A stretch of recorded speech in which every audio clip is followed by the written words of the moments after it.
Okay, even rich people are broke. Now, before we get into this one, I'd like to ask you to go ahead and give this video a thumbs up. Also, subscribe to the channel and hit that notification bell so that you can be notified when I upload a video. Okay, even rich people are broke. Now, in my last video, I talked about how lifestyle creep can come in. And I actually had a statistic in there about people who are earning $100,000 a year. Now, I gave that statistic that about 60% of those live paycheck to paycheck. That statistic was a little incorrect. It's actually 48%. But 48% of people earning $100,000 a year living paycheck to paycheck is still an alarming statistic. It even gets worse when you get to $200,000 a year. At $200,000 a year, 36% of people are still living paycheck to paycheck, of Americans rather, okay? And this can either be its household income, it could be one individual earning a $200,000 or a two-income household earning $200,000. But that is a substantial amount of money to be making to be living paycheck to paycheck. Now, there are a lot of challenges going on in our current economy. Housing is more expensive. And in fact, I was looking at a video, it was on one of the major news online, was saying that you need to be earning at least $114,000 to even come close to affording a just basic home now. And so you need to be in that six-figure range or above to even afford the basic homes out there. I'm actually right next to the Harlingen Library here, just to kind of show you this little, well, it's kind of a big lake out here that's next to the water treatment plant in Harlingen. So kind of a beautiful area here. But to get back into what we're talking about here, you need to be earning at least a six-figure salary to even afford the basic home now, just to get into it. So there's a lot of challenges. There's housing. And even if you're able to get into the home, a lot of people find themselves in trouble due to taxes and insurance, the property taxes on the homes going up, insurance going up. So again, there are a lot of challenges, and housing is just one of them. People are getting into cars that are really, really expensive. Now the average car, over $40,000 to get into the average vehicle. People getting these $700 to $1,000 car payments that I talk about all the time. $1,000 car payment, that is just too much to be spending on a car for many, many people. And so you have the housing, the cars. Now, just buying goods is more expensive. Now with the tariffs that our current president has been putting into place. So we have all of these different challenges now in the economy. So we have this going on where people in a $200,000 income range are still finding themselves paycheck to paycheck, 36% of these folks, okay? Now, we talked about how lifestyle creep can put you in a tough position. But now I want to go over something else, something that I call the 3 C's, 3 words that begin with the letter C that will help you to hopefully formulate a mindset that will keep you out of this. Because I'll tell you something, the average income here in America is somewhere in the $75,000 to $80,000 range, okay? And there's many people who are earning $100,000 that do not see themselves as being rich or wealthy. But to the average American, if you are earning $100,000 a year or more, would look at you and say, I could sure use the extra $20,000 above the average $80,000. So again, if you're making $100,000 a year, You really want to look at where you're at, make some changes that allow you to actually maximize that income, because that is a substantial and good income if you're at that level. So let's go over these 3 C's, 3 words that begin with the letter C that can kind of help you as far as your mindset to get things correct to wherever your income is, but particularly if it's at $100,000 or more, or even this $200,000, you should be able to get control of things in a way that puts your finances in a great position, okay? And hang on for the 3rd C, because I think that one might be the most important to getting traction and getting things going here. Okay, let's start with the first C. The first C that will help you on your journey is comparison, okay? And I was just thinking about how to frame this. Comparing or comparison can be something that really makes it difficult for you to get control of things and move things forward, no matter what your income level is. If you're spending your time comparing yourself to other people, someone else, then it's going to be very, very difficult for you to get to the point to where you have control of things. If you're looking outside of yourself and you're looking at the car that someone else drives and you're coveting that or envying that, and that gets you to go onto a car lot and buy a new car and get yourself into a $700 to $1,000 car payment per month, rather than buying what you can afford, then it's going to put you in a tough position to where you do not have margin in your budget to be able to move things forward. If you have $2,000, buy a $2,000 car.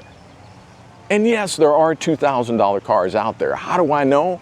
I drive a $2,000 car. I drive a 97 Honda Civic that has over 295,000 miles on it. And that car runs like a dream, even to this day. So there's $2,000 cars out there that you can purchase. There's certainly $5,000 cars or even $10,000 cars. But if you have that amount of money, purchase it. It brings to mind, I work at a grocery store, and part of what I do as a middle manager on the front end in the service area, they call us leads, is I check groceries from time to time.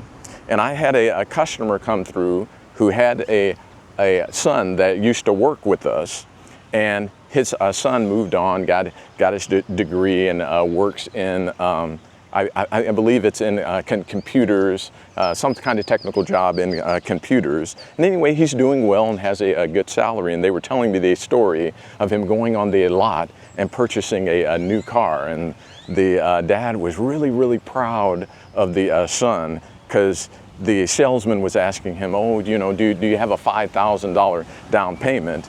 And the son in this story here says, oh no, I'm going to put $9,000 down. And the parent saw that as such a great thing that he was putting $9,000 down on this new car rather than $5,000 down. What I would tell them is buy a $9,000 car and be done with it. Own it outright. That way, every single month, rather than making that $500, $700, $800 car payment, that is going right into his pocket to where he can utilize that to get the basics down financially and hopefully actually be investing regularly on a monthly basis. So comparison, don't compare yourself to other people, because there's one thing that comparison does.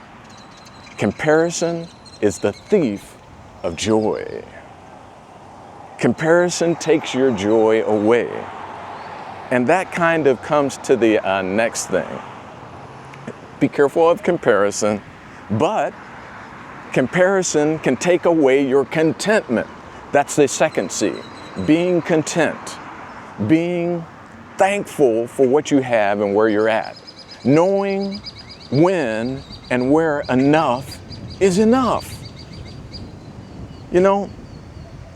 as I look over my life, many things that I have done have had an impact on me that weren't extravagant or didn't cost a whole lot of money. I remember when I was younger, this was in 1997. My wife and I won a vacation. We worked for this company. It was a direct sales company where every $500 of business you did put you in a drawing to win a vacation to Orlando, Florida. And we got lucky and we won that vacation to Orlando, Florida. And there were all sorts of extravagant things that were done on that vacation. Like the business folks had this big party. I remember we went on a carriage ride and all sorts of things like that happened. But I was only able to remember those extravagant things because I was looking at pictures. Guess what I really remembered from that whole trip? I remember my wife and I, we were at the Disney resort there, and we went to a theater and we watched the movie Air Force One. And I remember being there with my wife and her being next to me and holding her hand and, you know, just having a date night out with my sweetheart. That's what I remembered. That's what was the blossoming memory from that extravagant vacation, was that. Not all of the other stuff. So I say all of that to say that you want to find out what is really important to you. Where is enough? What kind of activities and things that you enjoy and really like to do? Do those things. It doesn't necessarily have to cost a lot of money. In fact, if you're creative, you can do things that don't cost much money at all, but give you high impact as far as your contentment, your gratitude, your thankfulness about life.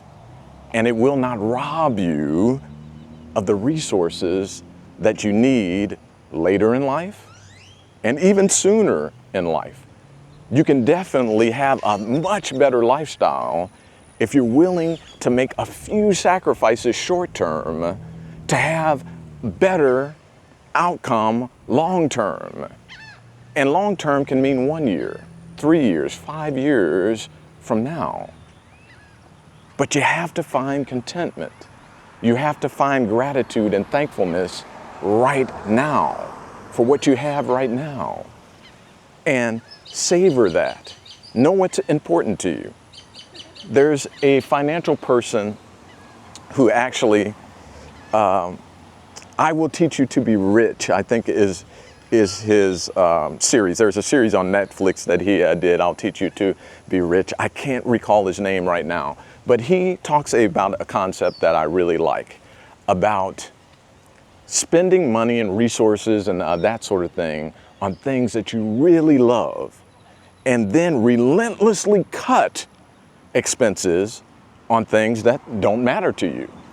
For instance, if you could give a care less about having an expensive car or having a great car, then don't spend a whole lot of money on a car.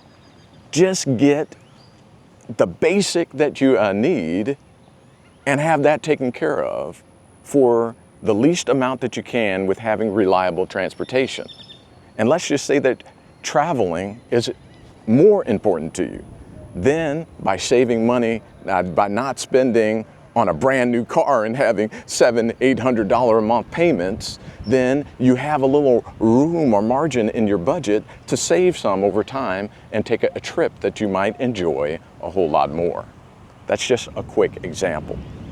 But again, finding that contentment, finding joy in your life, being thankful, that is highly helpful to you not getting into a situation where you're spending and robbing yourself of actually having the financial stability that you need.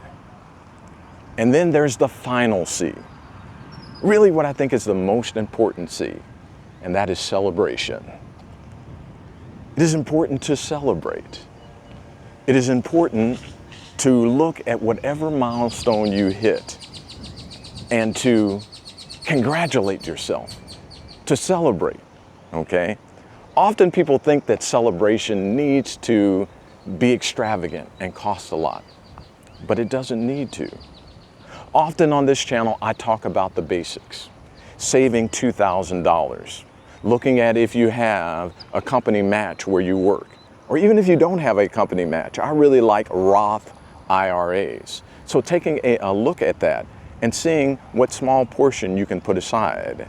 For a 20-year-old, if you just put aside $100 a month, basically skip a pizza a week, you can very well become a millionaire by the time you retire if something like the S&P 500 and S&P 500 index fund performs like it did in the past. Then in the future, you could be a millionaire just by putting aside $100 a month from 20 years old till retirement over a working career. So I talk about that. And then getting rid of consumer debt. And then getting that 3 to 6 month emergency fund so that you can capture those larger emergencies. And then finally doing something like investing in paper assets to build wealth. That's what I suggest. That's what I think that you should do. That will help you to get to where you want to go. But that takes discipline. That takes effort. That takes time to achieve. So let's take the $2,000, okay? I suggest something just as simple as writing that down in a journal. That a month from now, 2 months, 3 months from now, you will have $2,000 in something like a high yield savings account. Write it down. Write down other goals. Let's say that your next goal is to go into the office at your work and make sure that you have that company match with something like a 401k. Then you list your bills and all of that you have. Maybe the consumer debt that you have, like credit cards and different things like that. And you list that on there. I'm gonna have that paid off in 6 months from now, and you write down the date.